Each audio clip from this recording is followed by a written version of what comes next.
What's up, y'all? JP's Audio 08 finna give y'all another how-to video. I have recently, since I don't have any bass anymore, I decided to just do something to kind of keep my subscribers watching. And I actually got a question saying somebody has a factory radio and they want to know how to hook up a aftermarket amplifier to the factory radio. So here it is. This is basically what you're gonna need. This is called a line output converter, or a LOC. Basically what it consists of is 2 sets of speaker wires and 2 grounds. The browns are both grounds. Basically what this does is you tie these in to the rear speakers, and it uses the frequencies, turns wattage into voltage. I don't know exactly how it works, but either way, you tie these into the rear speakers, you ground this out, and it gives you the RCA. I'm gonna run through this kind of fast because I only got 5 minutes of this battery life, and I'm not gonna do this twice. Basically, what you do, there's a couple different ways you could do this. If you have rear deck speakers, like speakers in the rear deck, then what you can do is extend these wires right here, run your positive and negative to one set of speakers, and then run your positive and negative to the right speaker. And that's pretty much it. You can use your RCAs, run these RCAs directly to the amplifier. Now, a lot of people don't necessarily need them, but if for any reason that you hook these up and you get a lot of noise coming from the RCA jacks, then you would have to tie these together and then ground it out. One way, like I said, one way you could do it is go through the rear deck and do it, tie it directly to the speakers as if your rear speakers are shown. Some people like to put it right behind the CD player, which is basically my favorite.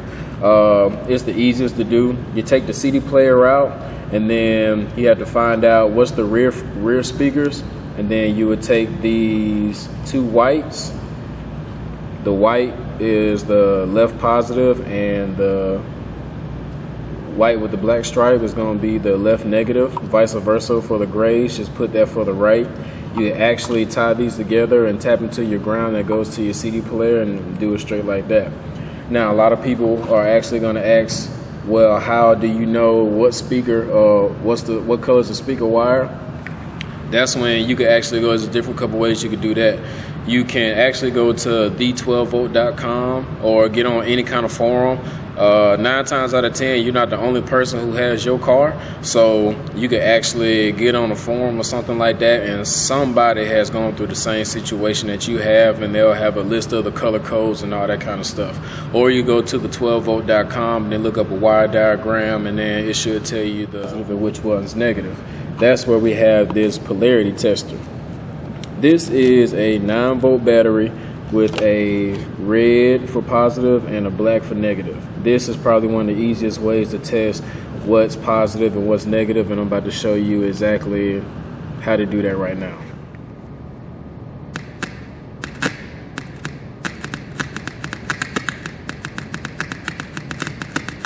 See how the speaker's going out? That means that the positive is on positive and the negative is on negative, because the speaker is moving outward.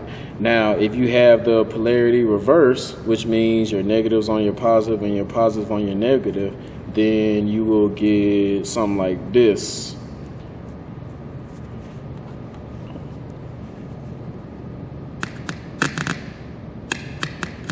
Speakers are going inward.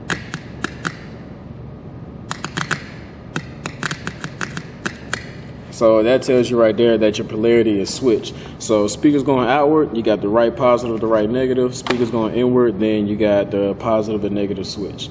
So long story short, you could, like I said, another way that you could do it, you could grab a harness and just hook the harness up and then see what speakers go to what. But I don't know if you want to go through the trouble of actually spending money on a harness just to find out what speaker wires go to what.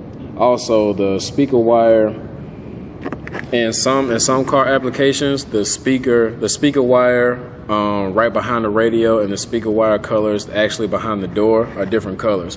So you kind of want to make sure you get the right information about that. What's a little troubleshooting thing? Oh, one thing that actually happened, we actually hooked up a LOC while I was fixing somebody's line output converter. Every time he turned his radio off, you get a loud noise and a lot of feedback from the sub, because some of these LOCs actually have little gain settings on them. So you just got to turn the gain settings down on it. You have the signal output up way too high if you start getting a lot of bass feedback. So just turn them down, turn the radio off. If you don't hear nothing, cool. When you turn the radio on, you hear bass, then you're good. But that's pretty thing on how to hook up a LOC. So hope that pretty much explained it, man. I hope I answered your question. If you want to actually see me do it, just let me know, and then the next car that I do one, I'll make sure that I'll take a video. But this is just like a little small tutorial, so holla at you. Subscribe, bitch.